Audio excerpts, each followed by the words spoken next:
anatengeneza maneno ya mingi kupitia mafundisho. Mshike vile wa milele tunaniambia. Kama ndoa nyingi ishakuharibika. Kulikuwa ndoa nyingi tuliishi mpaka saa mzoefu.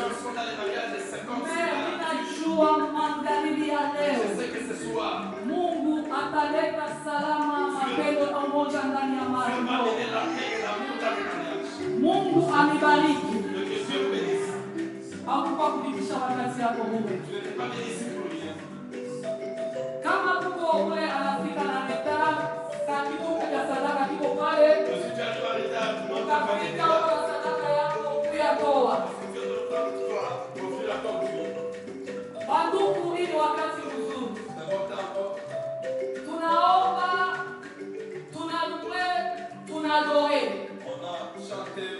Hii wakati ni hii wakati Biblia iko nasema asema vitu vyote vitapita na neno la Mungu litaishi milele. Unaona hii wakati kama uko concentrate wakati unapo nahubiri vitu vitaumbika maisha yako vizuri. Parce que au commencement était la parole et la parole était avec Dieu et la parole était Dieu. Hapa ni Mungu yeye mwenyewe eko nashuka atakutengenezea ndoa, atatengeneza maisha yako, ataleta furaha, ataleta salama, ataleta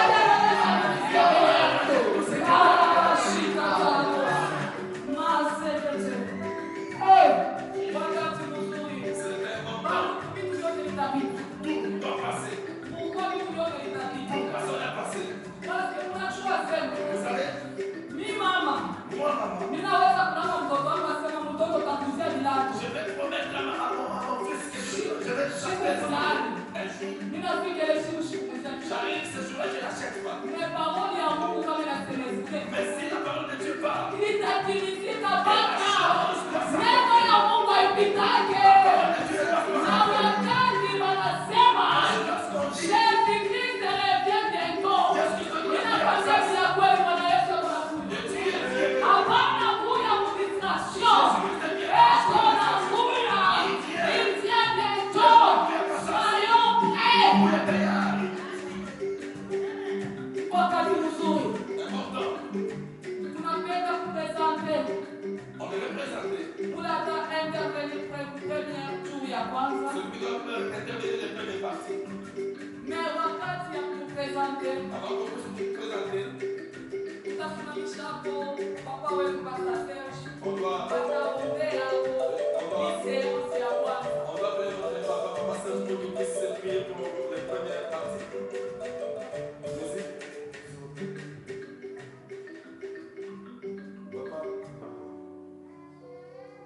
Je t'en supplie au nom de Jésus-Christ que cette semence qui doit être semée maintenant soit tout simplement semée dans la bonne terre où elle produira le fruit digne de la repentance. Seigneur Elohim, je m'élève pour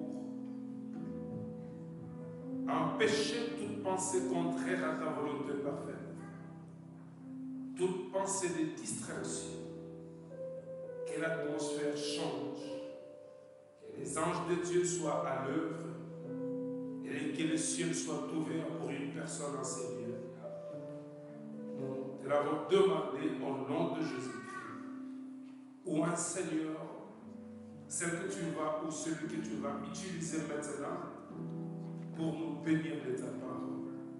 Dispose aussi nos cœurs au nom de Jésus-Christ. Amen.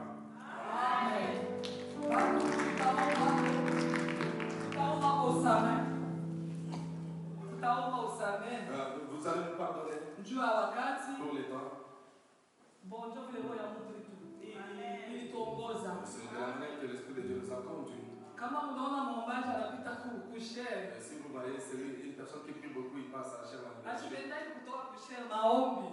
Il faut qu'il prie beaucoup. Mungu amibariki parce que na Mungu mliomba Oui, wakati tuko napokea À ce moment, nous allons accueillir. intervenant ni Mama C'est Francine. notre maman Francine. Wakati tuko napita tunampokea katika jina la Yesu. Jina la Yesu.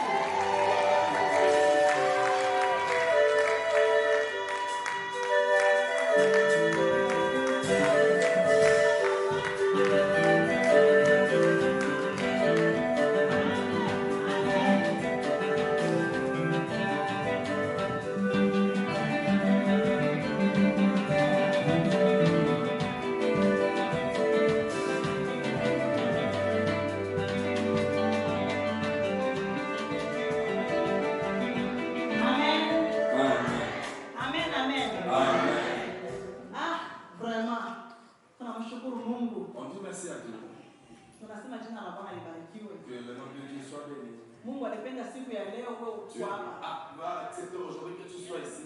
Pengine kulikuwa komba ili upate kupatikana hapa. Peut-être il y avait le combat qui pouvait t'arriver. Lakini Roho Mtakatifu alikusaidia ufike hapa siku L'Esprit de Dieu t'a aidé que tu puisses arriver à ces lieux. Mkiangalia, Et si vous regardez, bapapa wanakimbia. et les papas ont fui. Bapapa wanaogopaka maombi ya couple. Les papas fuient beaucoup Na la prière des couples. wanaogopaka mafundisho ya couple. Il fait encore la scène des couples. Lakini tuko na bapapa bashujaa wenye walirepondre. On a vu les papas qui ont venu répondre aujourd'hui. Amen. Bapapa bashujaa wenye walirepondre. On a vu les papas qui sont sérieux, qui ont venu répondre. Ninasema jina la Bwana libarikiwe. On dit au papa que le nom de Dieu Kwa soit béni. watumishi wa Mungu, Pasteur Serge, couple Pasteur Serge. Et le couple de notre papa Kwa Serge, mtumishi wa Mungu, Papa Léon, le couple de papa Papa Léon. Leon, nawakaribisha sana. Et je viens encore soyez Couple ya Papa Shambui, Papa tunawakaribisha. Chambouille aussi, on vous Couple ya Papa Samuel, couple tunawakaribisha. de papa Samuel. Na wengine wa mama wote tunawakaribisha mwe Et wote. toutes les mamans, on vous dit soyez les bienvenus. Juu Pourquoi? kwa kujua kurepondre kwa hii mafundisho ya couple. Ça va venir répondre à l'enseignement du jour. Ni vita. C'était un grand combat. Ni vita. C'était un grand combat. Utaona tu papa na mtu anasema hapana mimi tena kuna kwa mbali na wewe wende tu na mbele ya wasee. Tu verras papa dire non, moi je ne peux pas partir là-bas, Oui, je peux oui. partir seulement. Bon, hivi tunashukuru Mungu kwa jinsi bale wote mnikazitu. On dit seulement merci à Dieu pour vous tous qui êtes venus aujourd'hui. Na ninawashukuru tena Je viens kwa comme merci kujitolea kwenu. pour vous êtes donné tellement. Kwa sababu Fete Sara Ministry ilitayarisha mkutano kama na hii kwa sababu Mungu anashikana mafundisho kila siku kwa mama. Et les fils allons organiser les mamans. Banasema mama tuite kwa baba tuite tushike kwa mafundisho na Et kwa les sipendeni. filles de Sarah ont dit il faut qu'on puisse écouter l'enseignement avec nos maris. Et papa walikuwa ukipewa papa alikuwa hapa. Et les papas étaient occupés, mais il y a les papas qui ont Tena donné wanasema hata wewe wenyewe mwende mkashikie vile deno. Et on dit, les papas pouvaient dire que vas-y vous-même écoutez votre enseignement. Mafundisho ya couple na kwa combattu papa anekimbiaka. Donc l'enseignement des couples, il y a plusieurs papas qui n'aiment pas participer. Basi tunamshukuru Mungu. Mais aujourd'hui, je dis merci à Dieu. Bon, tunajua teme yetu tuko nayo, teme C'est bien tuko notre nayo. thème du jour. Ni kusema kama comment lutter contre les querelles et leurs conséquences dans le mariage. Namna gani tutezi kukimbilia kukatala fujo ndani ya ndoa. Basi tuko na passage yetu tutasoma Jacques chapitre 4 verset 1. Na tuko kitabu cha Jacques, nous sommes dans le livre de Jacques chapitre 4, le verset 1. Wasomaji kabisa mtatusaidia. Nitasoma katika jina la Yesu katika kitabu cha Kiswahili kama huko Francais wanatusomea.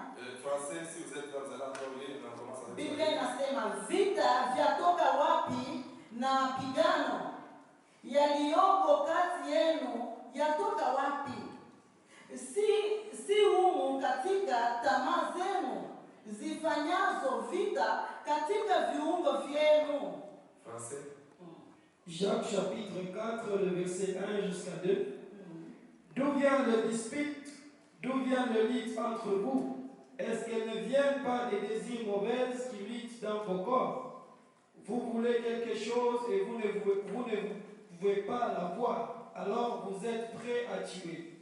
Vous êtes jaloux et vous ne pouvez pas obtenir ce que vous désirez. Alors vous luttez et vous le battez. Vous n'avez pas ce que vous voulez parce que vous ne demandez pas à Dieu. Amen. Hapa tuko tunasikia Biblia inasema aseme vita na magomvi yanatoka wapi? Sio kwa tamaa yenu wenyewe Ici, on écoute la Bible nous dit d'où viennent les querelles. C'est pas par vous-même. Ni kusema kama tukisikia kelele, Si quand on a cité, si on entend les querelles, kama tunasikia vita et si on y a les combats, na magomvi ndani ya ndoa, et dans les mariages, inatokana pengine ça vient, peut-être que ça vient, inatokana ça vient, na kitu fulani. il y a quelque chose Kwa qui sababu fait. fasi kwenye mko amani, kelele haiwezi Là où kukua. il y a la paix, il ne peut pas y avoir la querelle. Tutaanza kumwanzo. On doit commencer au début. Biblia inasema mwanaume atatoka kwao na atambatana na mwanamke na watakuwa mwili La mmoja. Bible dit l'homme quittera et la femme quittera, ils seront unis, ils seront un. Ni kusema kama wakati watu wanakuja mwili mmoja, Et c'est-à-dire quand ils deviennent le même corps, kila mtu eko naangalia mwenzake kwa huruma na kwa affection. chacun regarde son projet avec affection, avec l'amour. Juu kama unaona mwenzako pembeni yako anakufanana Et si tu regardes si la personne qui est à tes côtés se ressemble à na toi, ni msaidizi anayefaa, et une personne qui t'aide, hauwezi kumpiga ngumi, tu ne peux pas lui frapper. hakutakuwa kelele. Il n'y aura plus de dispute. Maana ya kelele kwanza ni nini? Le querelle, ça veut dire quoi? Maana ya kelele iko desaccord ya watu wawili benye beko na zozana. Les querelles, c'est les deux personnes qui s'entendent pas. Inaweza kuwa zingine iko aggressive. Ça peut être agressif. Ni kusema kama kelele wakati imeingia ndani ya ndoa, Les querelles, quand ça entre dans les mariages, inakimbizaga furaha, il n'y a pas l'argent dans les couples. inakimbizaga amani, Il n'y a pas la paix. inakimbizaga sante, Il n'y a pas la santé. inakimbizaga uzuri ya mtu. Et donc, même si la personne était belle, il était beau, il ne devient pas encore beau ou belle. Hata kama ni mwanaume na uzuri wake unapotea. Même s'il est un homme, il ne devient pas encore beau. Hata kama ni mwanamke anakuwa na chakala na putu hata mkamata kumwili. Même la femme, même si elle se maquille, ça ne tient pas sur son Hata corps. na mafuta hata mkamata kumwili. Même le lotion, ça ne va plus lutter dans le corps. Tuko tunasema kama komali tutalite namna gani juu hii vita na magomvi sikuwe katikati yetu. C'est pour cela que nous disons comment on doit lutter pour que ces disputes, ces querelles, que ça puisse finir dans le couple. Inatuomba sana tuangalie na matokeo yenyewe inatokea wapi juu ile kelele ingie katikati ya Il faut ndoa. qu'on puisse regarder d'où viennent ces choses pour qu'il y ait des querelles dans le couple. Inatubidi tupate kuangalia makuple yetu kwenye kelele natoka, kwenye vita natokaka ni wapi, tutafute ile chanzo, ile matokeo tutafute, ili tupate kujua namna gani tutaweza kumaliza hii kelele. Il faut qu'on puisse chercher d'où viennent ces choses, la source de ces choses, des querelles, ça vient d'où? Ni kusema kama wewe mama ulifika hapa, papa mwenyewe ulifika hapa, uko na grace, uko na neema, ili Mungu apate kutembelea. Wewe fiancé mwenyewe ulikuwa hapo, mwenyewe utakuwa na daraja, siku moja upate kujenga nyumba yako katika Bwana, utajua hii kelele ilikuwa mimi nitafanya nini. Donc toi papa, toi maman qui est assez lieu, tu as la grâce de découvrir quelque chose. Pourquoi il y a la querelle dans le couple, dans le mariage? Tutasoma Proverbe 17 verset 1. On donne des Proverbes 17, 1. Proverbe 17 1. Mezali.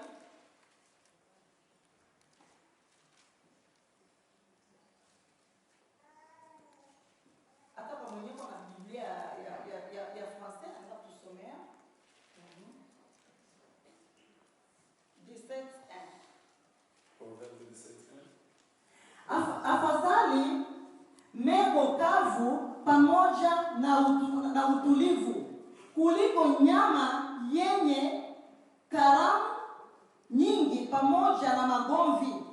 Hapo Biblia inasema, ni afadhali kukula mamboga mboga kuliko kukula manyama na mangumi na makofi. Donc c'est mieux de manger la viande, ne pas manger tout pour manger la nourriture avec des querelles où on te frappe chaque jour. Non.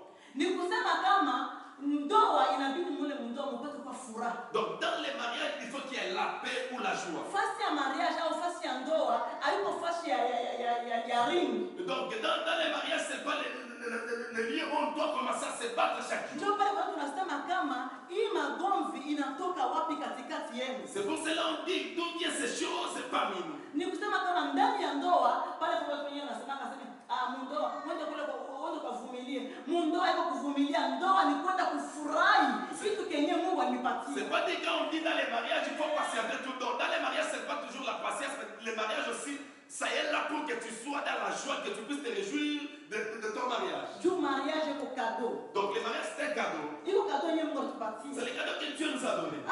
Tutakia kuangalia conséquences ama matokeo ya fujo. Aujourd'hui nous allons regarder les conséquences d'où viennent ces choses. Magomvi unatoka wapi?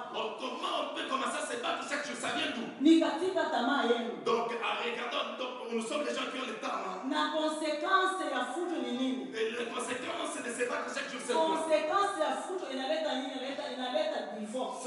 Les conséquences de querelle chaque jour, ça met le divorce dans le mariage. Wakati fujo inakuwa kila wakati ndani ya ndoa inakokota divorce. Lorsqu'il y a des disputes chaque jour, ça met le divorce dans le mariage. Kwa sababu wakati mko anagombana kila siku ile kelele kutubu ya maneno. Là où quand vous vous battez chaque jour, vous vous changez les paroles. Sasa zingine hata kukosana kumwili mangumi na kupatikana pale. Vous frappez chaque jour, c'est toujours comme ça. Inamfanya mtu apate kufikiria yenyewe kupata na mawazo. Donc ça pousse à l'homme de penser au-delà de ses pensées. Kwa sababu wakati mwanamke anaenda kuolewa, Parce que quand une femme accepte un homme na dans le wakati mariage, mwanamke anaenda kuoa, et quand un homme accepte ni d'épouser une femme, apate kuvivre ile bonheur. c'est afin qu'il puisse vivre le Ni bonheur de sa apate vie, kuvivre ile paix. qu'il puisse vivre la paix dans sa famille. Lakini wakati anakutana ile ndoa vile alikuwa anafikiria nitakuwa bien, nitafurahi na mume wangu, nitafurahi na mke wangu, anafika kule na kwa mambo mengine. Mais quand il regarde maintenant dans les mariages, ce qu'il pensait, ça ne lui arrive pas. Je serai dans la joie, il n'est plus dans la joie. Inaleta mawazo mbalimbali Ça mabaya. mène des pensées dans la vie de l'homme. Na ile mawazo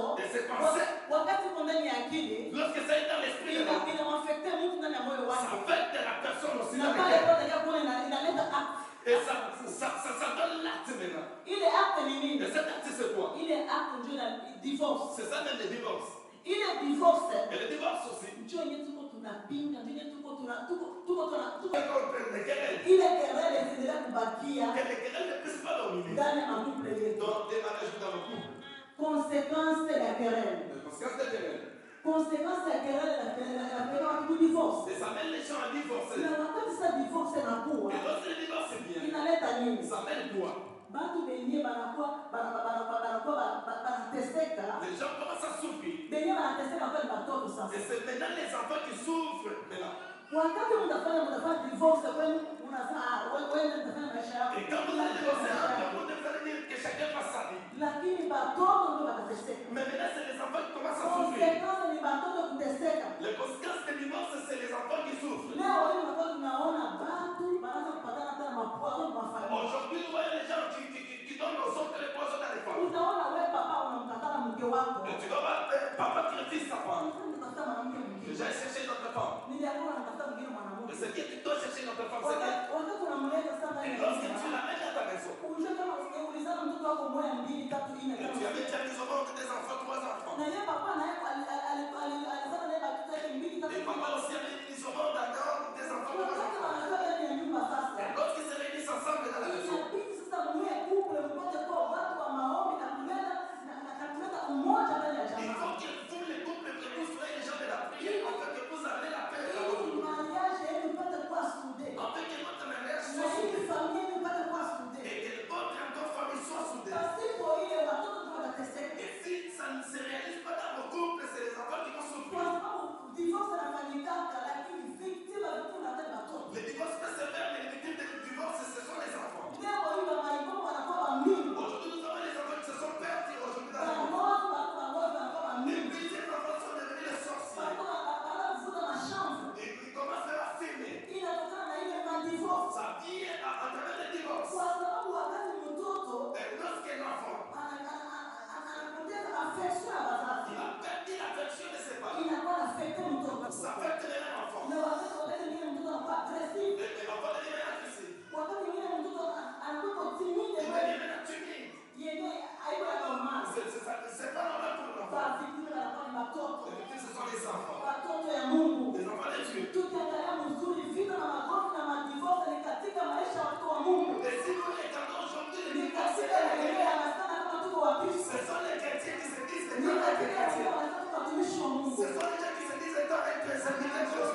Ça dégoûte la personne et dit je n'aime pas comme le mariage, je n'aime pas rester. La personne chaque jour il vit seulement des mauvaises choses dans son cœur. Il n'y a pas l'affection. Aujourd'hui on parle avec les papas africains. Il a fallu qu'on ait l'affection, qu'on soit tendre devant nos femmes.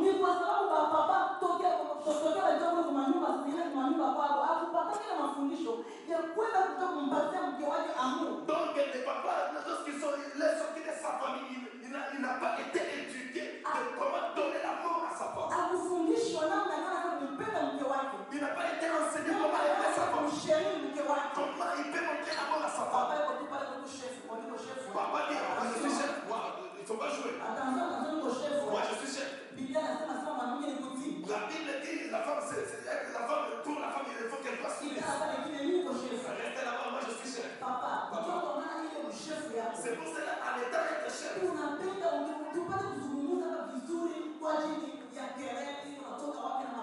C'est pour cela, on ne parle aujourd'hui, les classes, ça vient tout avec tous les bruits qu'on entend aujourd'hui. Et les conséquences, c'est même les tout. Mais chez l'homme ou chez la femme. Lorsque la femme, chaque jour, il y a toujours le disque. Même la femme aussi, même l'homme aussi, c'est parti. Je ne vois pas même les valeurs du mariage.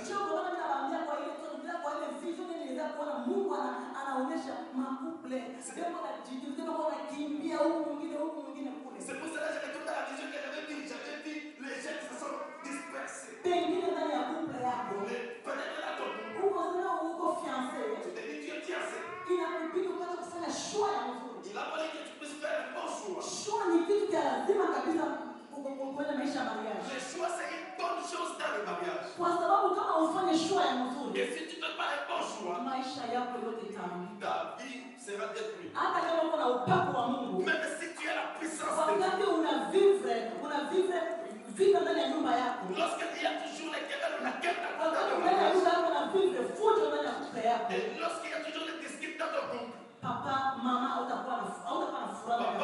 n'auras pas la joie dans ton couple. Tu auras les dégoûts dans les mariages. Ça veut dire ceci.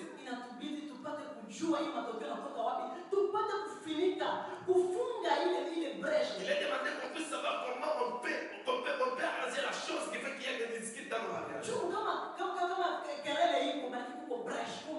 S'il y a des querelles, comme il y a quelque chose, il y a un sang ne va pas. Et il a fallu qu'on puisse fermer les trous. Comment on peut fermer? À travers la parole de Dieu. Avec la prière. Amen. On doit fermer ça avec l'affection. Amen. Il faut qu'on soit ensemble. Amen.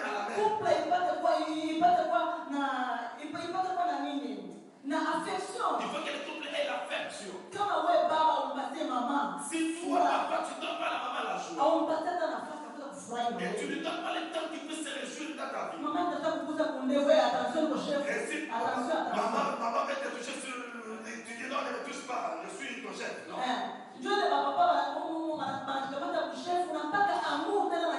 Donc papa, en étant dire que je suis chef, il manque même l'amour. Même les décours dans les couples sans. Il faut qu'on puisse savoir tout qui est ce combat. Et si on ne gère pas ces choses-là dans le couple, c'est pour cela que nos enfants vont souffrir. Nos enfants. Donc nos enfants deviendront aussi les parents de demain. Et si les enfants vivent dans la vie de stress, et les enfants souffrent en disant qu'il n'y a pas une personne qui peut leur donner l'affection. Il part chez papa, il est sérieux avec ses affaires. Maman est aussi sérieuse avec ses affaires. Je vais donner l'exemple. Mama unaweza kuolewa na baba mwenyewe na watoto yake moja wala mbili wala tatu wala nne. Mama tu peux te marier avec un homme qui a déjà 3 enfants, 4 enfants. Anakuja kwako na familia yake. Donc papa qui est chez toi avec sa famille. Inakubidi wewe mama upate kuonesha affection peut-être yenyewe watoto wanaanza kuipoteza au upate kuionesha kwa Il faut que toi maman que tu puisses montrer maintenant l'affection que les enfants ont perdu chez leurs parents, chez leur papa ou chez leur maman, que tu puisses montrer cette affection. vile vile wewe papa na wewe wakati saa zingine mke wako anakuletea mtoto anakuja na mtoto upate kuleta ile affection kwa huyu mtoto ili asipoteze affection. Mais que toi papa, comme la femme t'a amené un enfant, montre l'amour maintenant que l'enfant n'avait pas vu chez son père, montre cet amour à l'enfant. Niliona mtoto mmoja alikamata bunduki akampika mume wa baba yake. J'ai vu un enfant qui a tiré sur les maris de sa mère. Akampika masasi. Il a tiré les balles. Sababu gani? Pourquoi? Maroho mbaya inaingia watu kwa sababu watu leo hawapende kugarde ile umoja na amani ndani ya nyumba. Les gens n'aiment pas garder l'amour et l'unité dans leur mariage ou dans leur maison. Tuwaoneshe watoto wetu affection. Il faut qu'on puisse montrer à nos enfants l'affection.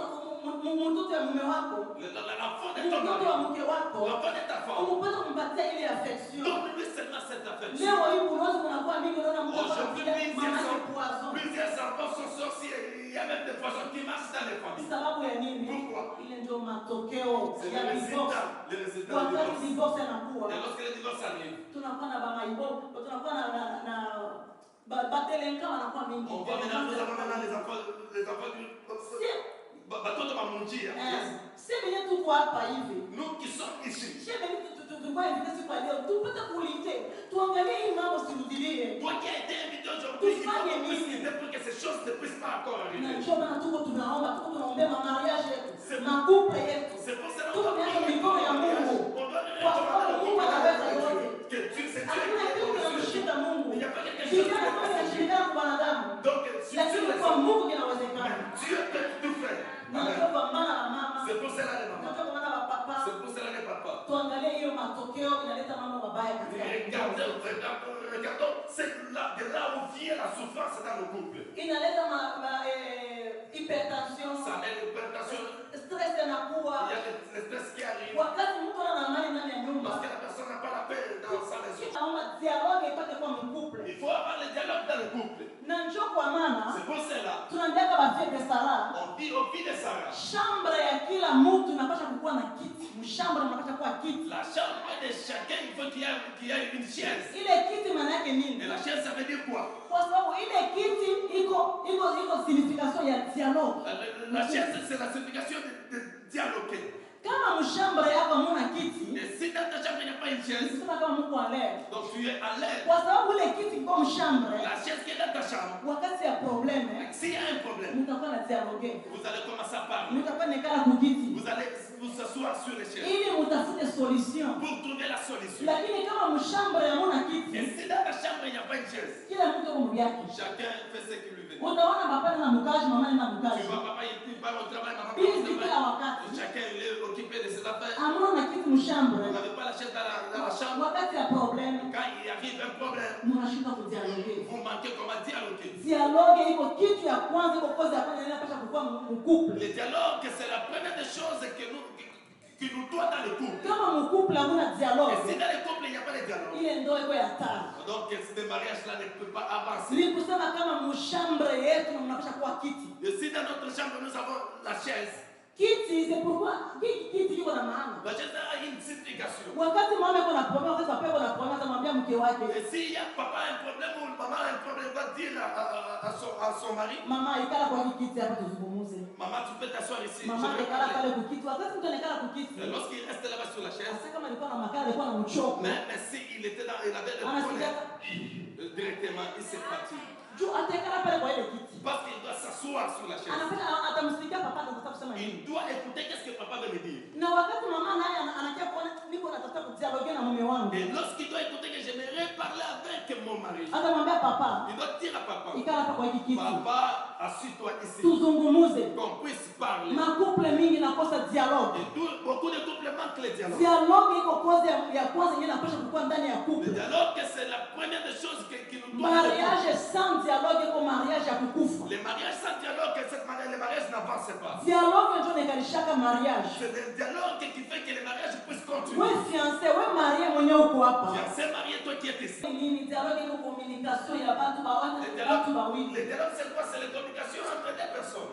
Ni entre ye mama anakuwa haraka kumfuata kumkata sauti. Et directement, la maman, elle est là pour seulement parler vite vite et couper la parole. Na wakati unakata iko discipline mu dialogue. C'est l'indiscipline dans les dialogues. Mu dialogue unapaswa kuwa na regle yake. Et dans les dialogues, il a parlé qu'il y a les règles. Ni kusema kama wakati mwanaume anasema mwanamke anasikia. Et quand papa parle, il faut que la maman puisse Wakati s'écouter. mwanamke unasikia papa na wewe upate kusikia mama. Et le temps que la maman aussi parle, papa écoute aussi ce Lakini que maman kuko parle. baba wenyewe atapenda bibi yake apate Il y a de ces papas-là qui n'aiment pas que les femmes puissent Papa parler. anapenda 12 verset 18. Proverbe 12, verset 18. 12 verset 18.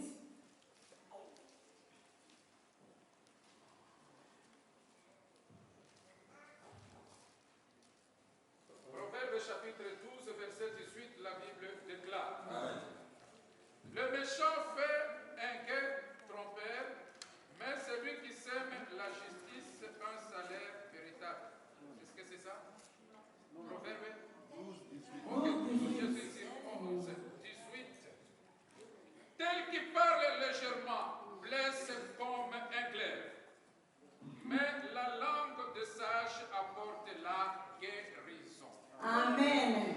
Ni kusema kama maneno ya sage ya mtu mwenyewe kuna hekima Les paroles des sages, celui qui a la sagesse, inaponesha moyo. ça mène la paix dans le cœur. Lakini maneno ya mtu mwenyewe kunaumiza Les paroles d'une personne qui parle toujours du mal, haibariki. et ça ne construit pas. Inaumiza. Ça fait mal au cœur. Inabidi katika dialogue katika mazungumzo Il yetu. faut dans notre dialogue, dans notre collaboration, Tujue mambo yenyewe tuko tunasema. on puisse savoir qu'est-ce qu'on parle. Wakati mwanamke unasema ujue kama ile mambo kunabariki iko bwana yako. Et lorsque le mari est en train de parler, tu dis, ta femme parle, tu dis que c'est Na paroles wewe bwana maneno yako bénissent. unasema ujue kama kunabariki bibi Et yako. les paroles que ton mari parle aussi, ce sont les paroles qui bénissent ta femme. Deuxième point iko nini? Iko absence ya communication. Donc, le deuxième point, c'est l'absence de la communication entre les personnes. Kwa sababu mu couple kama absence inakuwa ya dialogue, Et dans les couples, s'il y a l'absence de dialogue, ile couple inakufa. et les couples ne doivent plus continuer. Hata problème ya watoto mtakuwa mnazungumza kwa papier. Donc,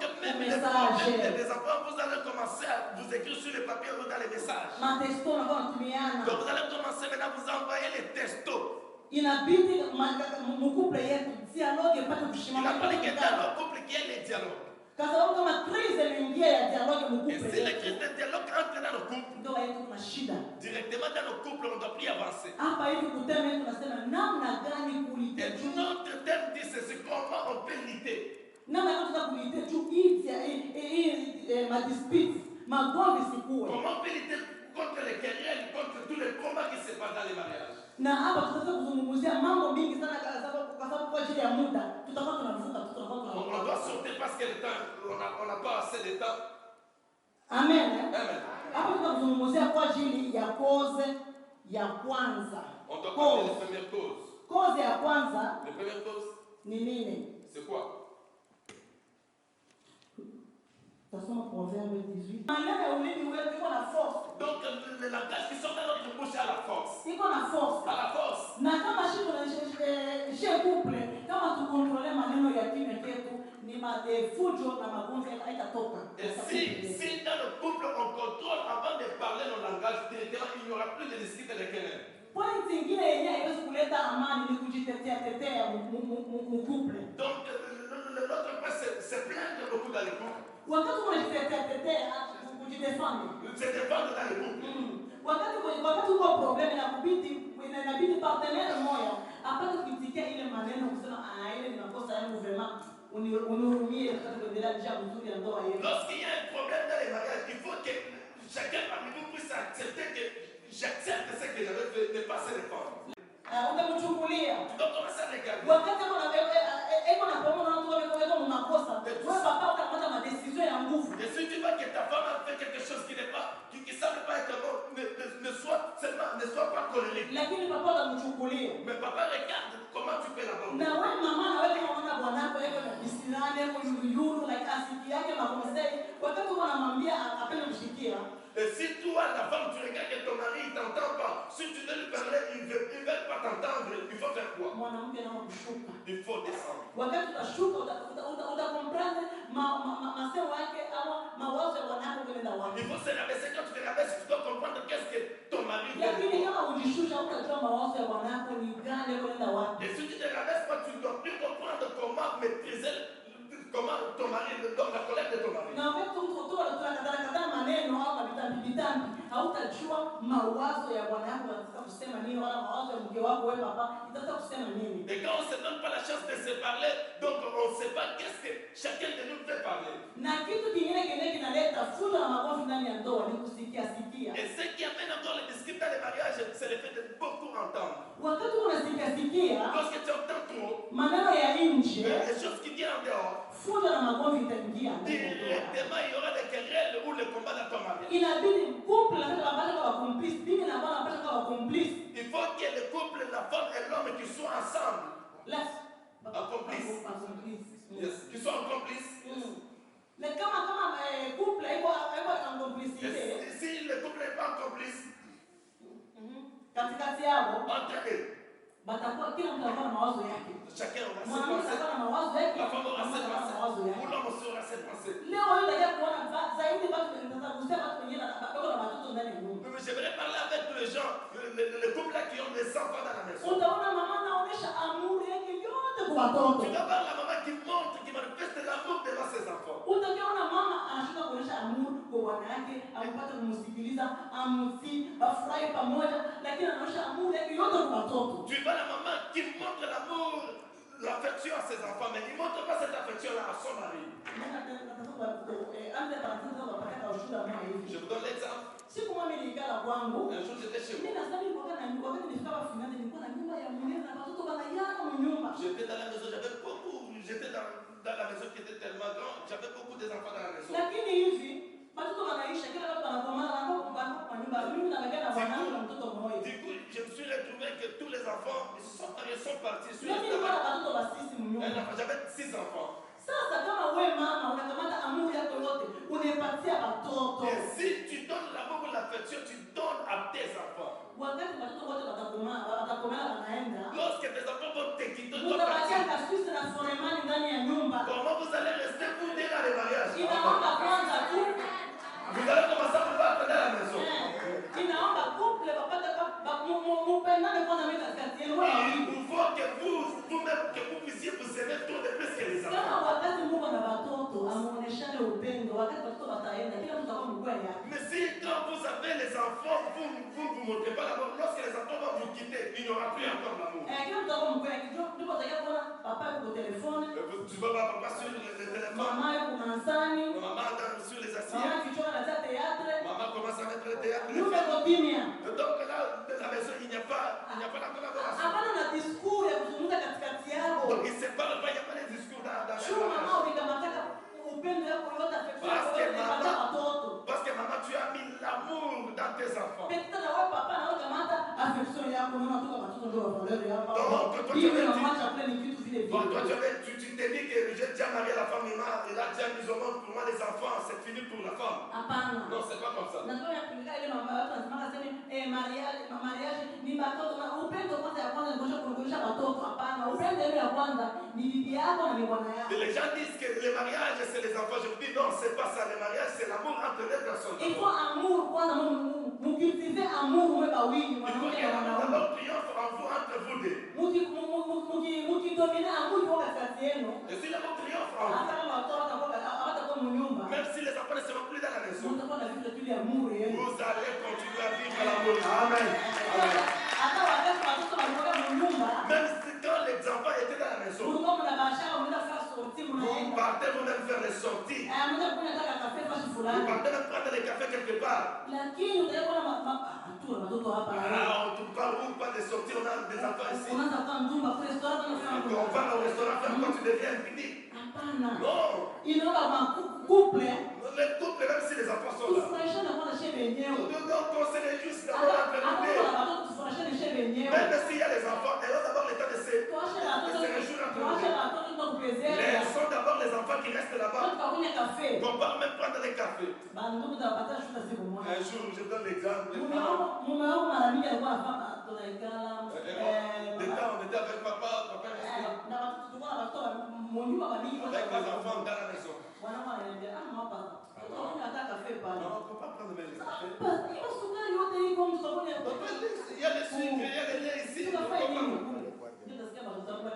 Papa dit, le ménage ne fuit pas. Maman, l'argent n'est pas pour toi. Papa dit que vous puissiez prendre le café. Nous sommes avec papa, oui. Toi, tu regardes seulement le lait et le sucre qui est dans la maison. Le sucre et le lait qui est dans la maison. C'est pour nous, vas-y d'abord prendre le lait et le sucre du restaurant. Par là, tu me verras, moi, je m'habille très bien. Je me maquille. On sort avec papa. Je parle avec papa. Il y a même des docteurs au milieu de nous, ils ne savent même pas la nourriture, ils peuvent commander. Ils ne savent pas comment commander. On a même des docteurs avec tous les commandes, ils ne savent pas comment on commande. Pourquoi?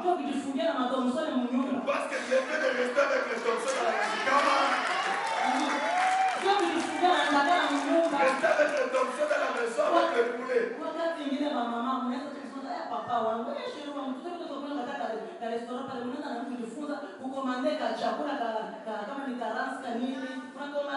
y a des temps quand même de faire des sorties, partir avec papa, commander à manger.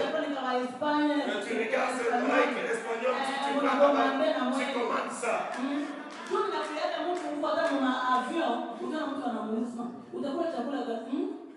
Tu dois avoir même une personne qui est dans l'avion, on lui demande qu'est-ce que tu dois manger, comment c'est?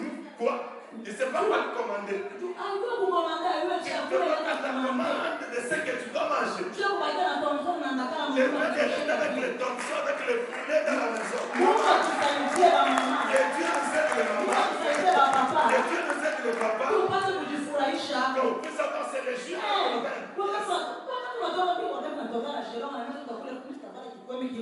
Non, quand papa me dit, il ne faut pas que je prenne le pain qui s'arrive ici. Je jamais que les sucres qui me respectent, je sors. On sort avec mon mari. Toi, tu restes là quand je dois manger là, mes enfants. Mes enfants. Qu'on puisse manifester l'amour entre nous. Donc, provoquons des sorties dans le couple de comment provoquer votre sortie? Ça aide. Akili ya batu ifunguke kama unajisikia tendre tu es tendre na wewe unaenda huko na wewe kwenda kubeba chakula kingine mais tu pars quelque part tu vas manger la nourriture que tu n'as jamais unaenda kwa hoteli itafanya nini mais si tu pars à l'hôtel avec ton mari ça fait leo hivi nilikuwa hapa kanisa j'étais ici à l'église. Maman Toto kiongoza alitelefone. Maman m'appelle. Maman pasteur. Maman pasteur. Tuko hapa kwa hotel hapa. Unaona hii hotel hii hapa mvile hapa ya Monene. Maman m'appelle me dit je suis à l'hôtel ici avec papa. Tuko hapa mgeo tukamata hapa. Venez nous prendre ici. Maman. C'est ça les mamans. Papa. Papa. C'est ça. Papa anasema kuya huko kwa hotel fulani. Je papa décide qu'on doit plus dormir dans la maison.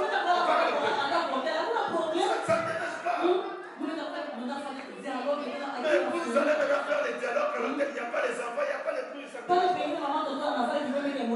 mais si maman est comme ça. Mais quand ils étaient avec papa.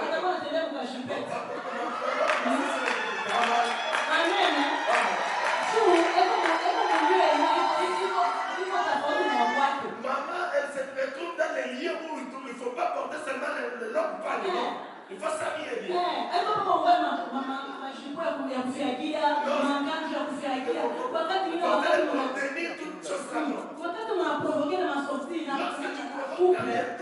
Sortir dans votre couple.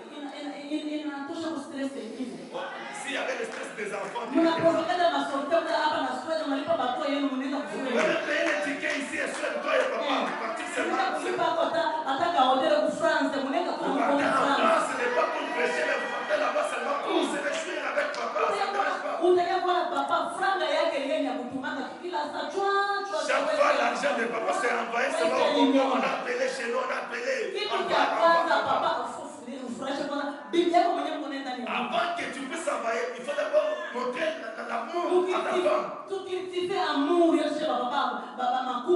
Donc, dans notre amour, nous les Africains, cultivons d'abord l'amour.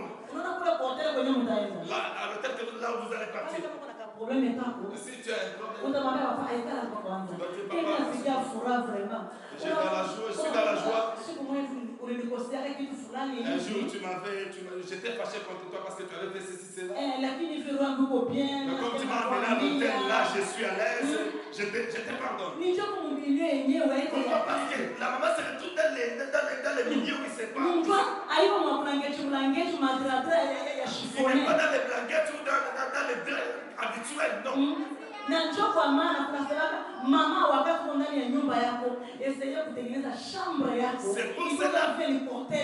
pour cela on dit aux mamans, si tu es dans ta chambre, essaie d'abord d'arranger ta chambre comme les chambres de l'hôtel.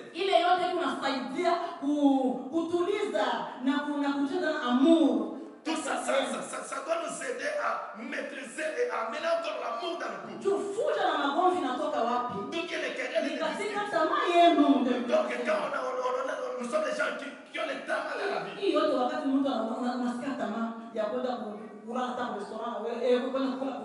quand tu vois ton ami qui part quelque part, mais toi tu ne pars pas.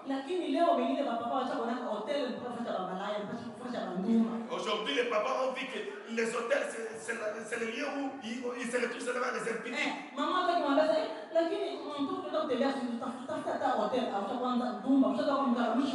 quand maman dit papa, vas-y, chercher dans l'hôtel, non, tu deviens.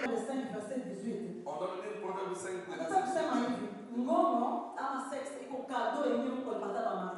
Donc, le sexe, c'est le cadeau que Dieu nous a donné quand nous sommes dans les couples. Donc, les Français qui sont ici, ceux qui ont parlé ici, ça ne vous regarde pas vous.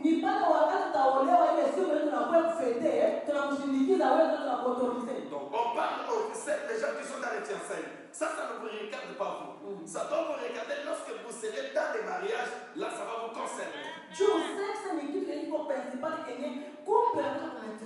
Donc, le sexe, c'est une chose que les couples doivent bien maîtriser. La Bible déclare que ta source soit bénie et fais ta joie de la femme de ta jeunesse. Amen.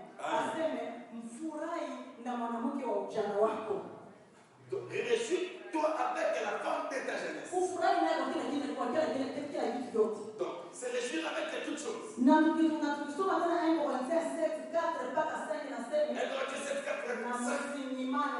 Donc, Mouchimane qui te t'a dit. Donc,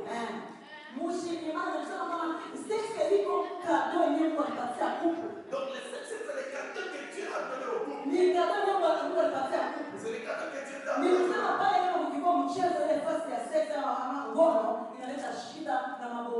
Et si on plaque le moment de sexe, donc ça mène encore des disputes et des querelles. Ce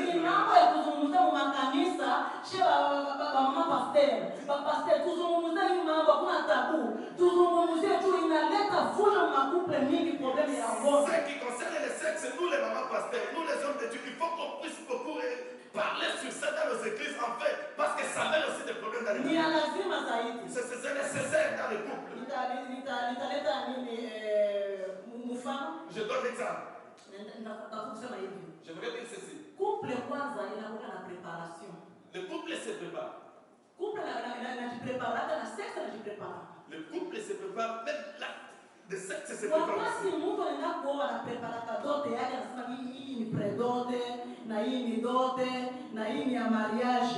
Quand une personne veut partir marier une femme, donc la personne prépare tout ça, c'est la prédote, ça c'est toute chose, c'est bien préparé.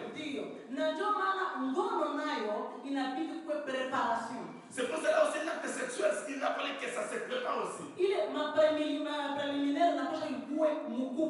faut que les préliminaires soient dans les couples. Les papas sont pressés.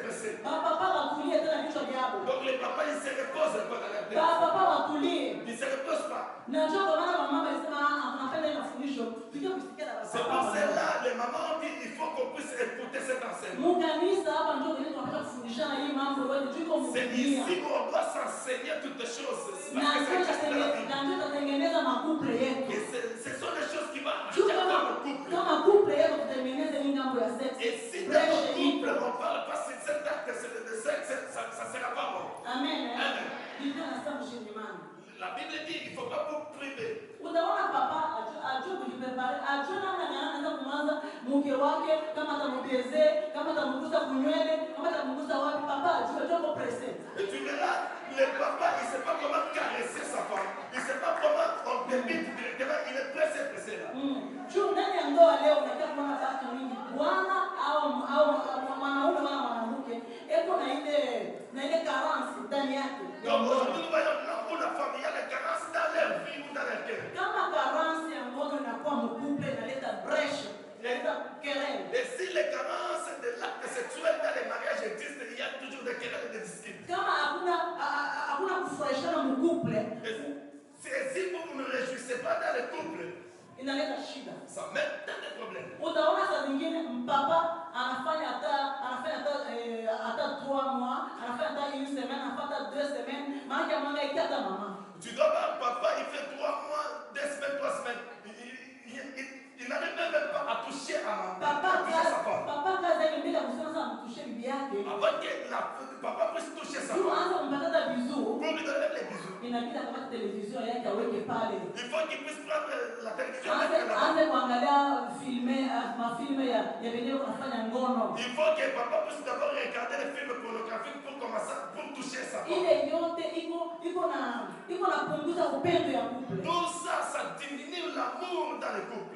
Tuzungumzishe la Kristo. Nous, les chrétiens, il faut qu'on puisse parler de ces choses. Kama ndani yako kuna ile upendo kwa mke wako, Si tu as l'amour de ta femme, hakuna mtu atakufundisha kusema kama hivi utaanzia kulisikio, hivi utaanzia kunywele, hivi utaanzia kumkongo, hivi utaanzia wapi?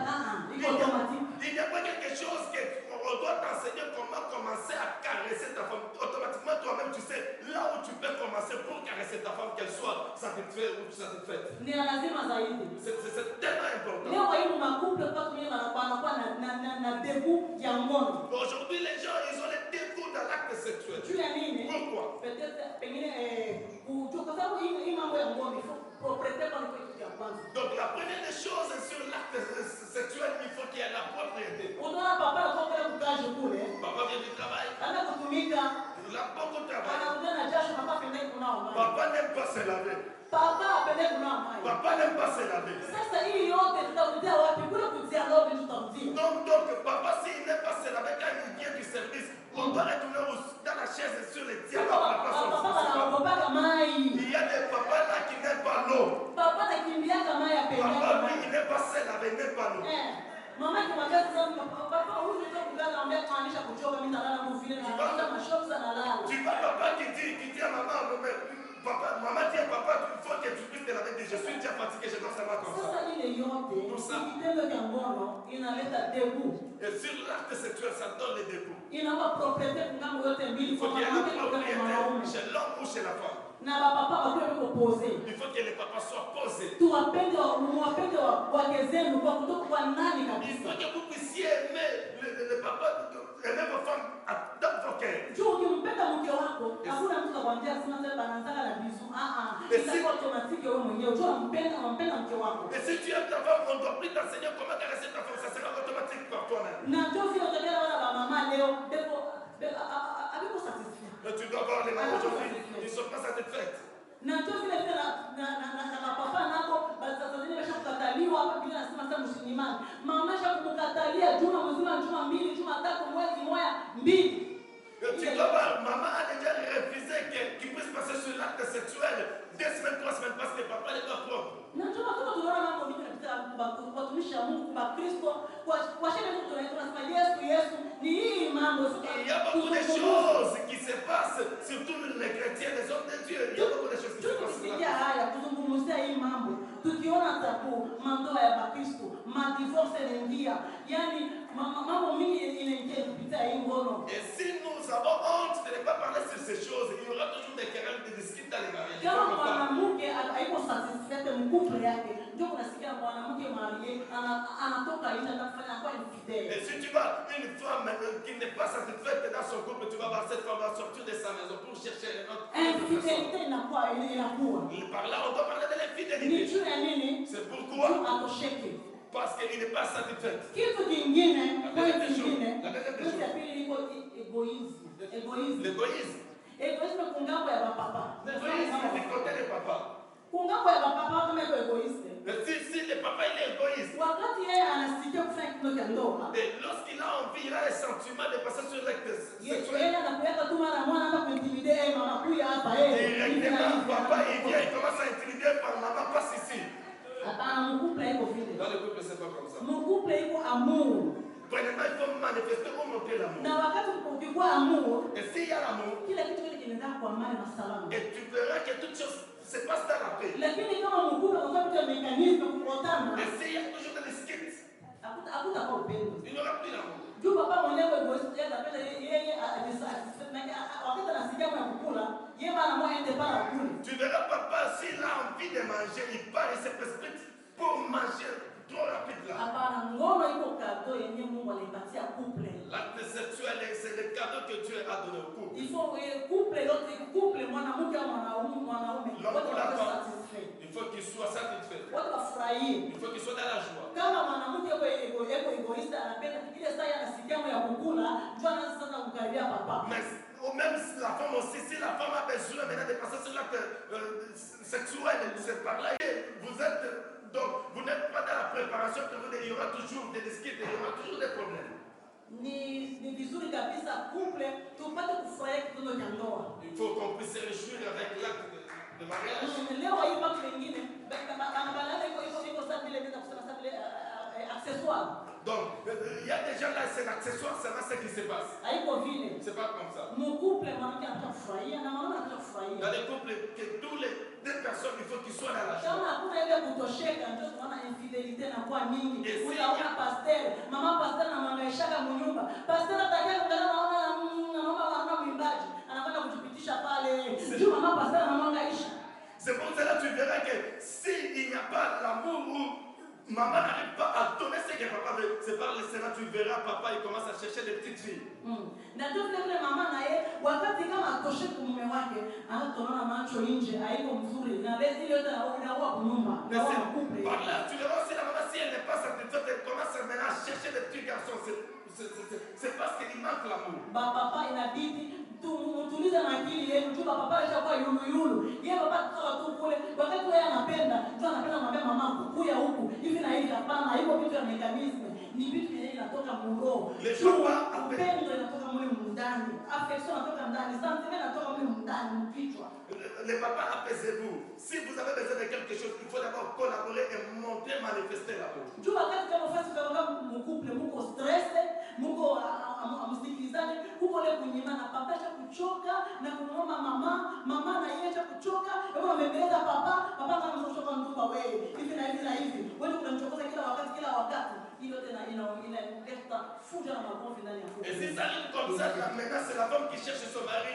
Par là, maman, papa commence à dire, maintenant je vois que c'est l'esprit de l'impudicité maintenant. Pourquoi chaque temps, à chaque moment tu me déranges, tu me déranges trop.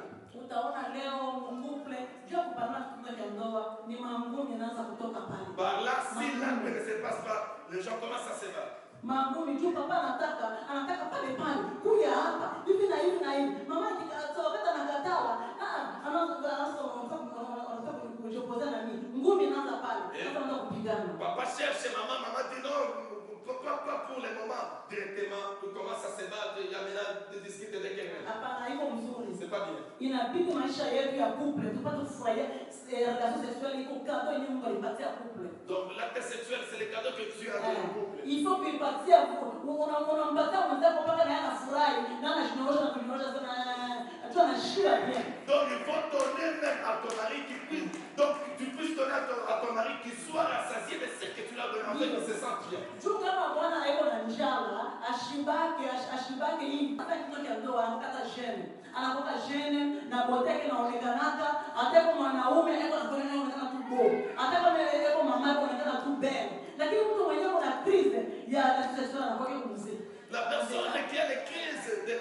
sexuelle, il est en train de vieillir parce qu'on ne lui donne pas sécurité. Amen. Donc il devient colérique dans la maison. Merci papa.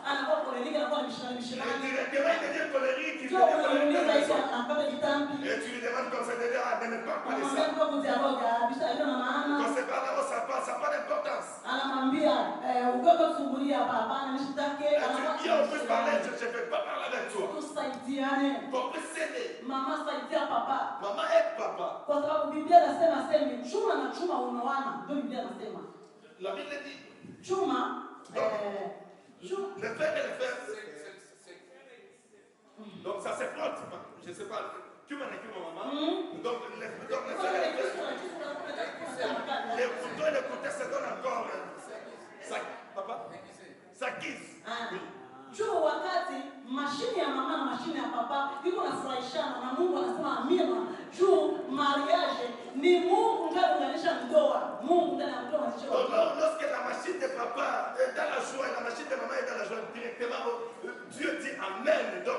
Donc même les anges sont contents. Na ndio kwa maana hii mambo mkanisa kwanza kuzungumza kwa tuko nasema ni tabu. Lakini kwa mapembeni ma problem iko mingi muma couple. Ifanye kwa problem toto kuzungumza tupunguze kutoa ya madivorce iko mingi, na toa ya makelele iko mingi muma couple. Il y a beaucoup le taux de divorce est en train d'augmenter. Pourquoi? Parce qu'il y a les gens n'arrivent pas à se donner ce qu'ils veulent entraîner dans le mariage. Na cause ya pili, cause ya pili tunaenda tunaenda iko pesa. Donc l'argent. Cause ya tatu iko argent, franga. Le troisième point c'est l'argent. Franga pia inaleta kelele, inaleta fujo. L'argent amène aussi les querelles dans les mariages. Ni kusema kama wakati Mungu anatupatia pesa, iko baraka. Juu Biblia inasema l'argent est la réponse de tout. Asema Mungu wakati kama anatupatia makuta, inakuja tena anasema makuta ni jibu kuvitu vyote. Lakini unataka kuona par exemple unataka kuona papa yeye makuta yake wakati anapokea makuta yake. Tu dois ramener papa quand il touche l'argent, son salaire. Directement il commence à envoyer en attente. Il reste avec 100 €. Donc quand il reste avec 100 € maintenant, la maîtrise rentre. Il commence maintenant à et tout papa qui envoie chez ses parents. Mambo ya franga inabidi mkue transparence. Dans l'affaire de l'argent, il faut qu'il y ait la franga ni solution na franga iko source ya fujo inaingia mafuta. L'argent peut amener les disputes dans les mariages si on cherche pas l'argent bien. L'argent aussi peut donner encore tant de solutions dans le couple. Proverbe 22, 26 par 27. Proverbe 22, de verset 26 à 27. Chapitre 22, verset 26 par 27. Ne sois pas parmi ceux qui prennent des engagements, parmi ceux qui cautionnent pour des dettes. Si tu n'as pas de quoi payer, pourquoi voudrais-tu qu'on enlève ton lit de dessous toi? Amen. Tunasikia ni kusema kama Mungu anataka kusema kwa Biblia ya Swahili, Biblia ya Swahili iko nguvu. J'aimerais lire en Swahili, même si le Swahili c'est difficile, mais je vais me forcer pour lire. 22, 26 mpaka 27. Yes. Unasema hivi. Kuna atamania kwa choyo mchana kutwa, bali mwenye haki utwaa wale hanyimi. Sadaka ya wasio haki ni chukizo, si zaidi sana ailetapo mwenye nia mbaya. Amen. Hapa hapana. Hii nasoma ni 21. Je lis 22, 26 nasema usiwe mmoja wao wawekao rehani. Asema usiwe mtu wa madeni. Walio wadhamini kwa deni za watu. Les gens qui vivent avec le dette des autres gens. Aseme tusikuwe wadhamini wa madeni. Qu'on ne soit pas esclave des dettes. Jua kama tunakuwa na madeni ya mingi. Et lorsque nous avons tant de dettes, kulomba deni, kugombana, kutukanana. on commence à te demander maintenant rembourse cet argent que tu avais pris. Tu commences maintenant à te fâcher. Hata kama iko ya mtu, facture tu ya facture. Unaanza kushikia visirani bila tu facture kuposte. Unasikia makali na kuingia.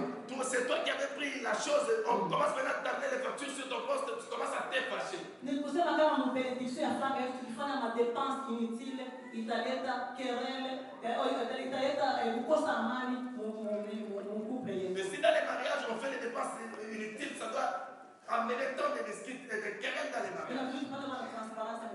Qu'on ait de transparence dans nos couples. Je pense que nous sommes arrivés là. On n'arrête pas de ça. Nous avons tant de choses. On doit parler aux gens. Que Dieu nous bénisse, on doit écouter encore notre choix.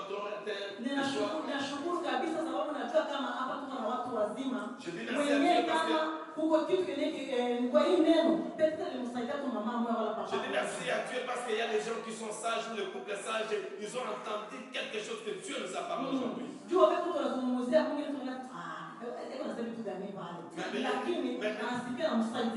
C'est pas les gens qui vont dire qu'est-ce qu'il est en train de nous parler, mais il y a une personne à ce moment, quand même, sa conscience lui dit que j'ai entendu quelque chose comme ça. Que Dieu nous bénisse.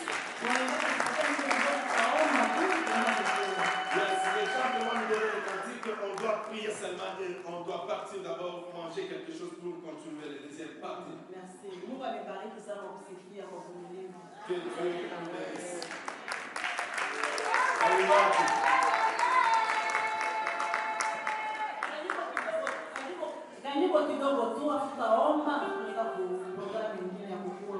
Le cantique pendant des minutes et on doit continuer.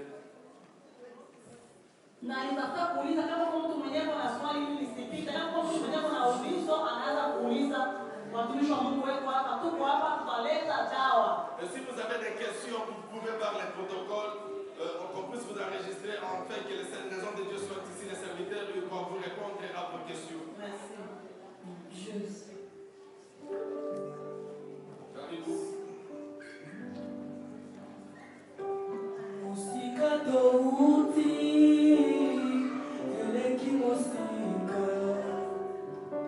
Je voulais dire ceci, selon le programme, on avait prévu au moins 30 minutes de questions. Puisque en prêchant, il y a des points d'interrogation. Et les gens veulent avoir des solutions. Mais par rapport au temps, s'il y aura des questions, peut-être de 5 à 7 minutes. Puisque vous allez descendre là-bas, nous devons aller manger, puis nous avons une deuxième séance. Mais avant cela, c'est la prière d'abord. Par rapport à ce qui a été enseigné.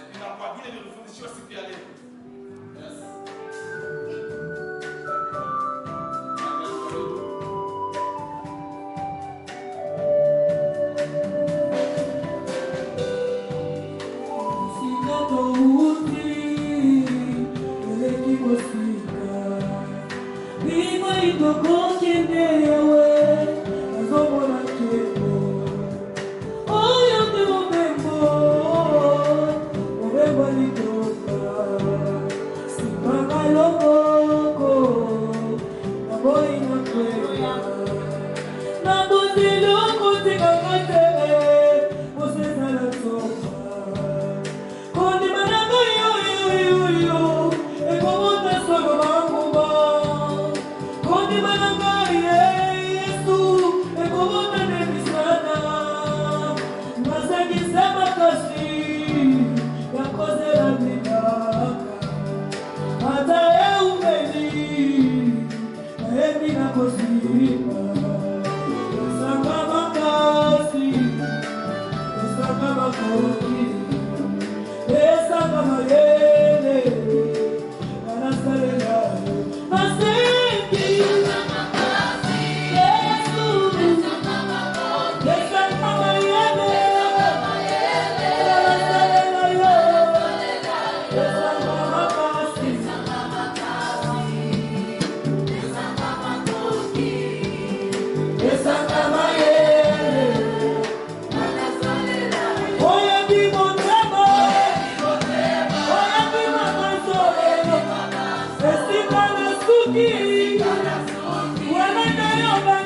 Mama,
fourmis de nos familles, éternel Jésus. Nous sommes prêts, éternel Dieu.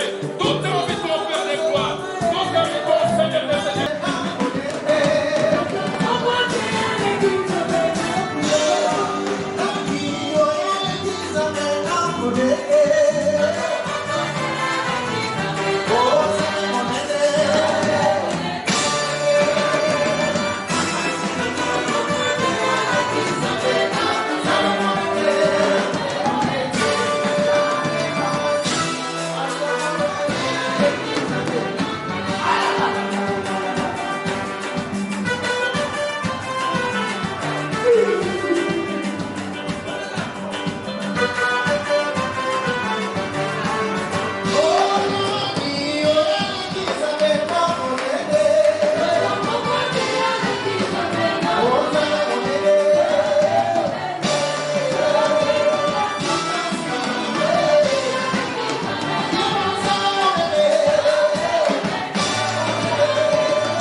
Ok. Vraiment. Ok. Bon, là, dans la conférence, Moro Awa, là, si sa conférence en bon azul, il y a vu dans téléphone.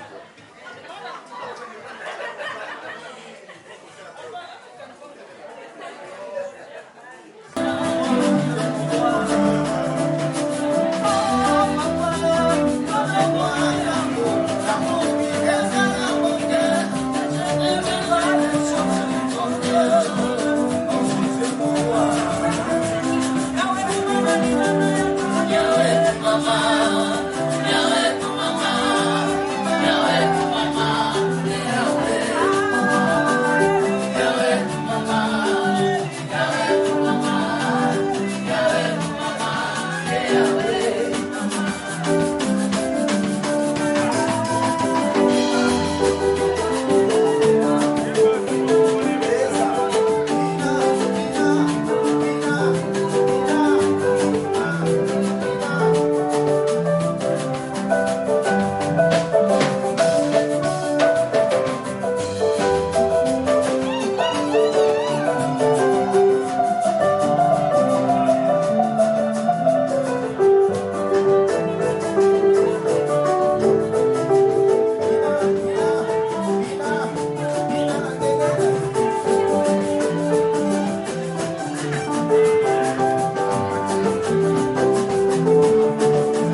communauté congolaise.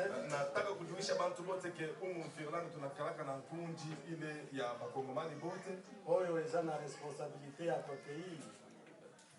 Ile iko na responsabilité ya kusunga bakongolais, ya kupata kusaidia bakongomani bote tangu ya basi, wakati ya mateso na tangu pia bisemu. Na wakati tena ya furaha. Na ningependa sisi opportunité oyo. Na ninataka tena kusema kwa hiyo muda nalo beneloko moko concernant la église na kile nataka kusema kupitia kanisa yote na communauté yote na kundi yote mzima. Waosola atake pasteur de ni atake na sizungumuza hapa sasa vile mchungaji hapana, na waosola atake na kwa communauté na nazungumuza sasa vile mkubwa wa communauté kama Kongomani yote na koloba ezo engagé ngai pesa na kata ya sauti na ngai na biote vile nitasema binastahili juu bitusaidie si wote mkunji ya Kongomani. Je pense la église c'est une église une service public na kanisa ni bintu bile biku bya kiro à la communauté de l'environnement oyo batu bazovanda na ile inachangisha communauté na environnement ile bantu beko nekala ezali sika batu ya bolimi na kwa bantu bali banekala kwa uaminifu na banakuyaka kuchukua ile nafatana na imani yao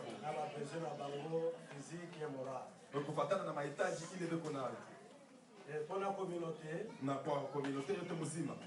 Ce principe est comme ceci. Na principe yetu inapasa hivi inafatana na la conviction kufatana na uaminifu wa mtu ya la identité sociale ya kuikala mu hali ya environnement de la personne dans une personne kwa mtu na mtu yote sont attachés de façon oyo ezana cadre relation ya mtu na communauté na kuambatana vile bantu bekonekala kufatana na environnement yote mzima. Sengi nzambe merci na nasema nashukuru kwa Mwenyezi Mungu kumona ke batu ya nzambe bakozi basali ya nzambe na ya kwamba na kusema watumishi wa Mungu bakomi na niveau ya reconnaître que contribution ya leadership ya communauté na banakuwa banaelewa ya kusema matokeo ya kutoka communauté ya Bakongomani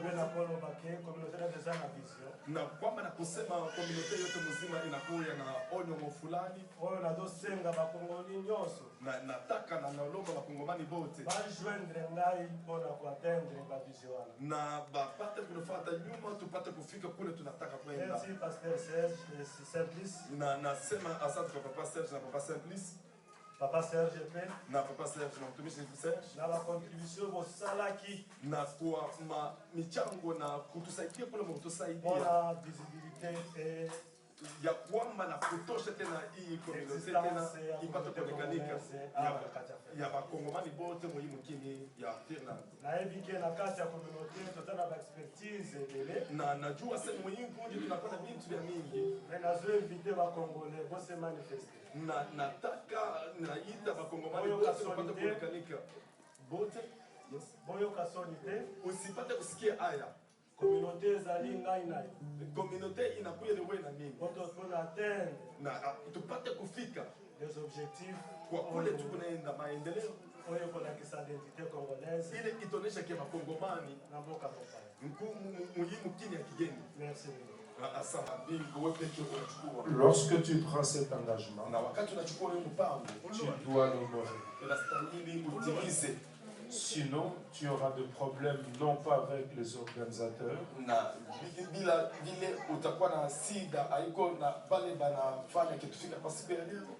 avec Dieu. La Bible dit, il serait mieux pour toi de ne pas prendre cet engagement que d'apprendre pour ne pas accomplir. Or, si tu accomplis ce fait, je crois par la grâce de Dieu que les églises des cieux seront ouvertes pour toi.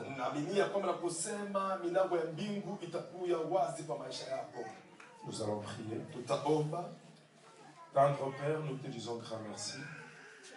Toi, créateur des cieux et la terre. Il est écrit dans le livre du juste, il y a de bonheur à donner qu'à recevoir. Seigneur, nous avons pris cet engagement de mettre la main dans la pâte pour l'avancement de ton œuvre. Que les églises de cieux soient ouvertes à toute personne, Seigneur, qui honorera cet engagement. Je te le demande au nom de Jésus. Amen. Amen. Que Dieu bénisse. Ok, d'accord. Amen. Gloire au Seigneur. Est-ce qu'il y a de la joie au milieu de nous? Je vois il y a des hommes qui sont très très sérieux. Est-ce que tu peux te mettre un peu debout pour acclamer le Seigneur? Est-ce que tu peux se mettre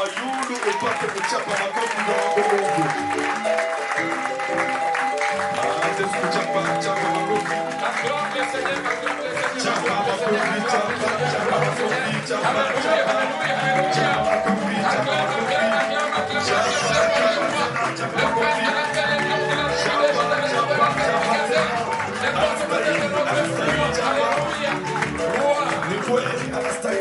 merci. Vous pouvez vous mettre. Si on peut faire reculer ça. Kama wataweza kutusaidia kuchofesha makwamba.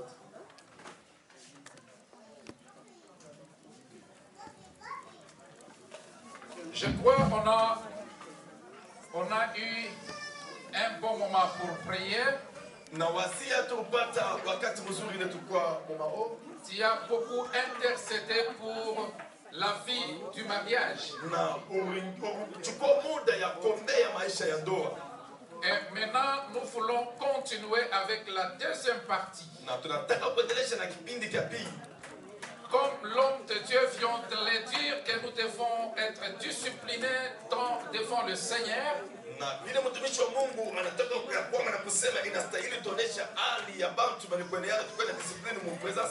Je demanderai à tout celui qui est présent ici d'être discipliné.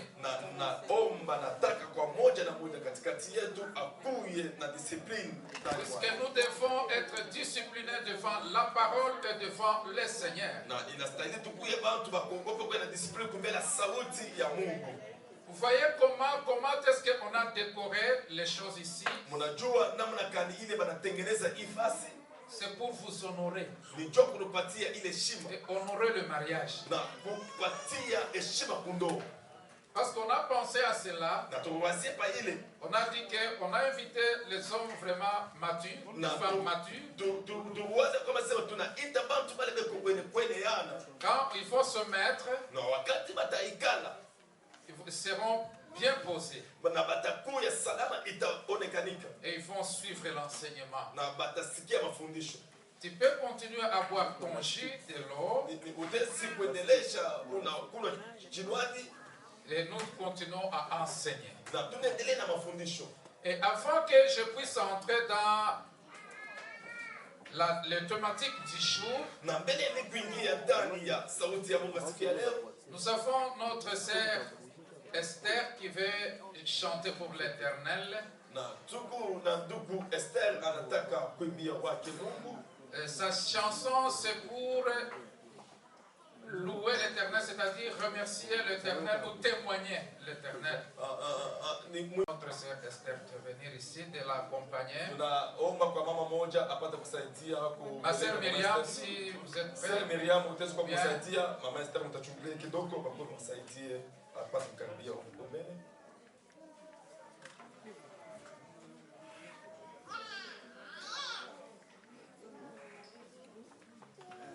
Merci. Asante.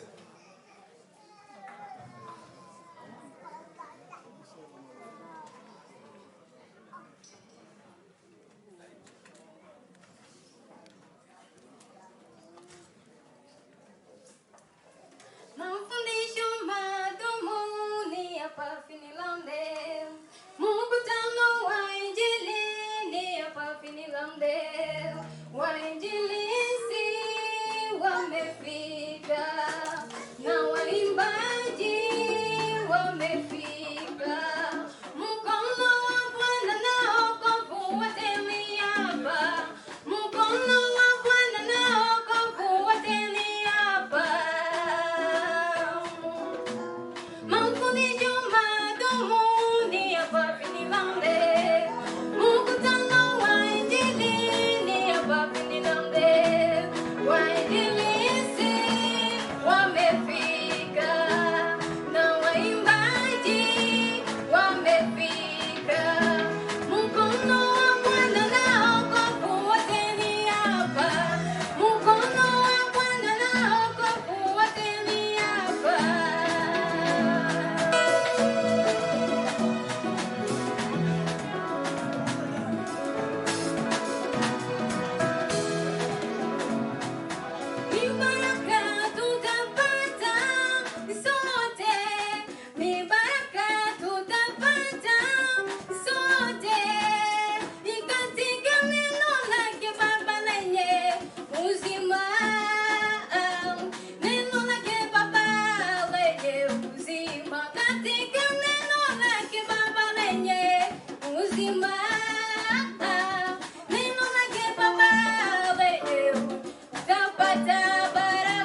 Wow. Est-ce qu'on peut encore acclamer le Seigneur?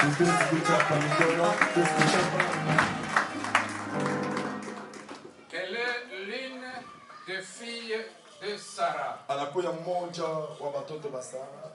Nous disons à notre sœur que l'Éternel Dieu te bénisse.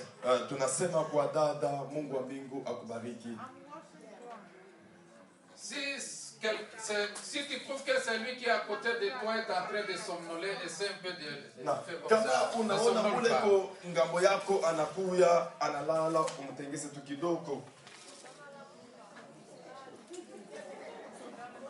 Bon appétit. Merci. Je répète, bon appétit. Merci. Nous continuons avec notre thématique intitulée Comment lutter contre les querelles et leurs conséquences dans le mariage. Tunaendelea na mafundisho yetu ili kunasema namna gani tutezi kukatala makokotano ndani ya mandoa. Laisse-moi vous dire ceci. Acha nikueleze hiki. Vous qui vous êtes déjà engagés au mariage, mwepale buku ndani ya ndoa, et vous qui voulez s'engager au mariage, na mwepale mnataka kuingia ndani ya ndoa, je vais vous donner un principe. Nataka kunipatia kitu kimoja. Le mariage c'est quoi? Ndoa ni nini? Le mariage c'est aussi une métaphore de l'Éternel. Ndoa inakuwa ni kitu kile kinatoka kwa Mungu pekee. Quand nous parlons d'une métaphore, c'est quelque chose qui est similaire ou comparatif. C'est-à-dire le mariage est comparé aux relations qui existent entre Christ et l'Église. Et quand tu entres dans le mariage, tu t'engages au mariage, tu entres dans le métaphore de Dieu. Et c'est par toi que se manifeste ce qui est invisible, la relation entre Christ et l'Église.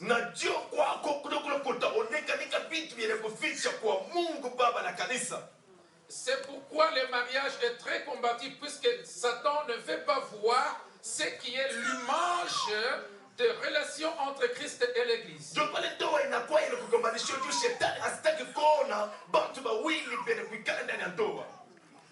Tu dois être conscient que tu es entré dans le métaphore de Dieu.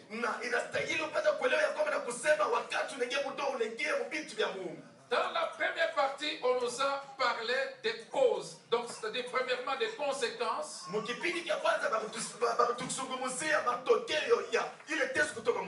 Donc, les conséquences des querelles. Et on nous a aussi donné les causes des querelles. Premièrement, on nous a dit, la première cause, c'est la cause qui est liée au dialogue.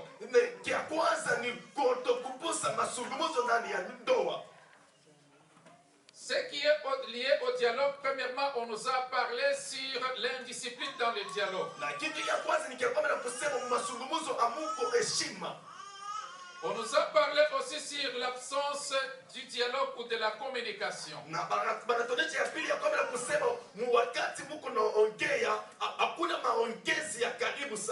Et on nous a aussi parlé d'une mauvaise communication. Et maintenant, nous voulons entrer dans la quatrième cause. La quatrième cause, c'est quoi? C'est l'incompatibilité caractérielle. L'incompatibilité caractérielle. Donc, ne pas être ensemble dans les comportements. L'incompatibilité caractérielle.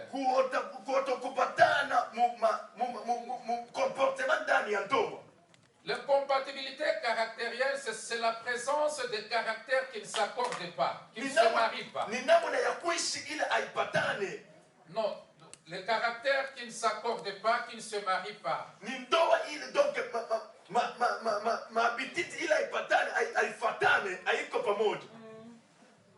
Là, ça crée beaucoup de querelles si on ne tire pas attention, si on ne discute pas sur ces points-là.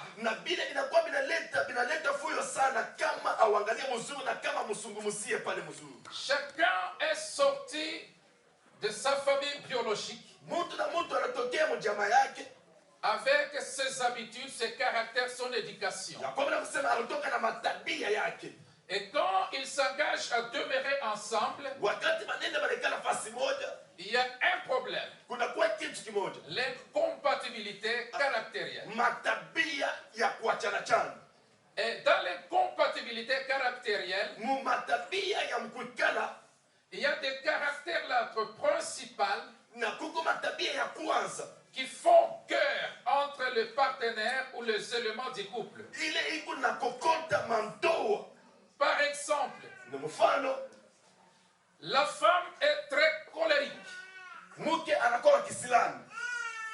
Le mari, lui, il est brutal. Et quand ces gens-là s'engagent au mariage, ces deux caractères vont créer un feu. Puisque l'autre est colérique, l'autre est brutal. Si l'autre se met en colère, et l'autre est prêt d'avancer, d'attaquer, de brutaliser. Et ça crée des querelles. L'autre peut être agressif. Et l'autre est rancunier.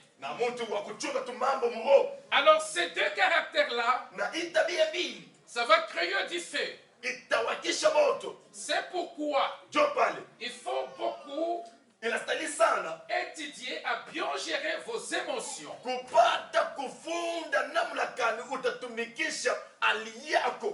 Et surtout, les compatibilités caractérielles ne s'adaptent pas très vite. Ça prend du temps pour être aux mêmes longueurs d'onde. Est-ce qu'un couple m'attend? Est-ce que quelqu'un m'attend? Ça prend du temps.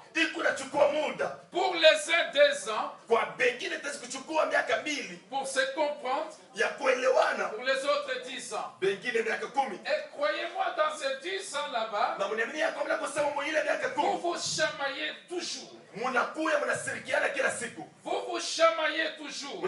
Mnashirikiana kila siku. Tu vois comment ça crée. Na utaona kile kitatoka. Vous verrez que à partir de l'incompatibilité caractérielle, utaona sasa kupitia matabia mkukala, la paix ne peut pas demeurer. Na utaona salama haite siku hapo. C'est pourquoi, bien-aimé, vous devez savoir que 2 personnes, selon Amos 3.3, ne peuvent jamais faire route ensemble sans toutefois être accordés. Et maintenant, ici, les gens se sont engagés à vivre ensemble toute leur vie. Mais il y a l'incompatibilité caractérielle. Et cela, ça crée beaucoup de disputes. Oui. Tu es d'accord avec moi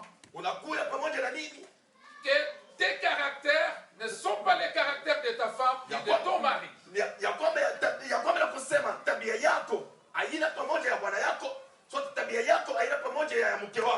Et ça peut créer des conflits dans vos relations conjugales. Et maintenant, qu'est-ce qu'il faut faire? Avant de toucher comment gérer cette situation, je vais dire ceci, qu'il y a un danger dans un couple qui vit dans l'incompatibilité caractérielle.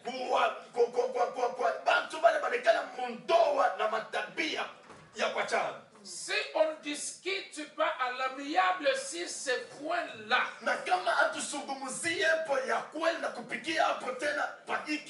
le danger un jour,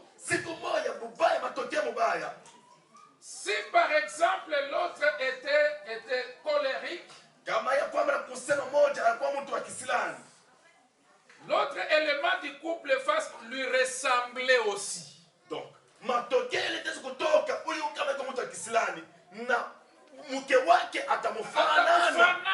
donc il doit se ressembler à lui. Pourquoi? Parce que chaque fois on est dans cette routine. Et l'autre maintenant va s'habituer à ça. Et il va être comme l'autre. Alors lui qui était brutal, il devient brutal colérique. Mais quelqu'un qui devient brutal colérique, vous voyez qu'est-ce qui va se passer dans le mariage? Beaucoup de disputes. Comme ma femme a dit, ça devient un ring. Moi, Mohamed Ali et Foreman.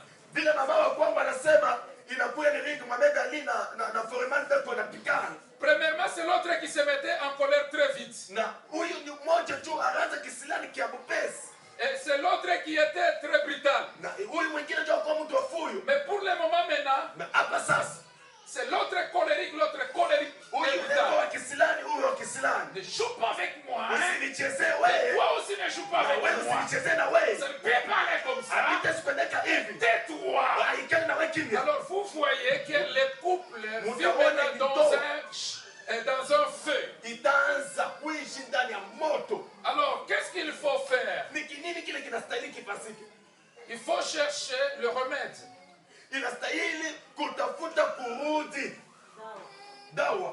Ne cherchez pas, donc ne vous habituez à demeurer dans de mauvaises choses.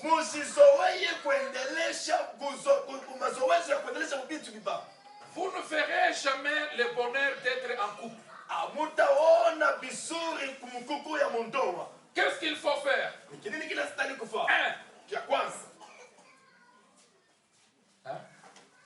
Amen. Amen. Premier point. Apprendre à se connaître.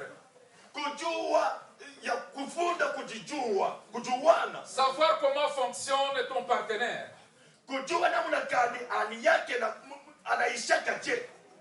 Il faut quand même avoir le temps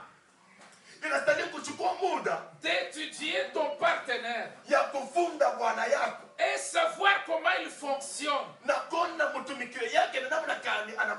Si par exemple je lui dis, petit m'amener de l'eau, tu sais comment il fonctionne quand tu lui demandes de l'aide.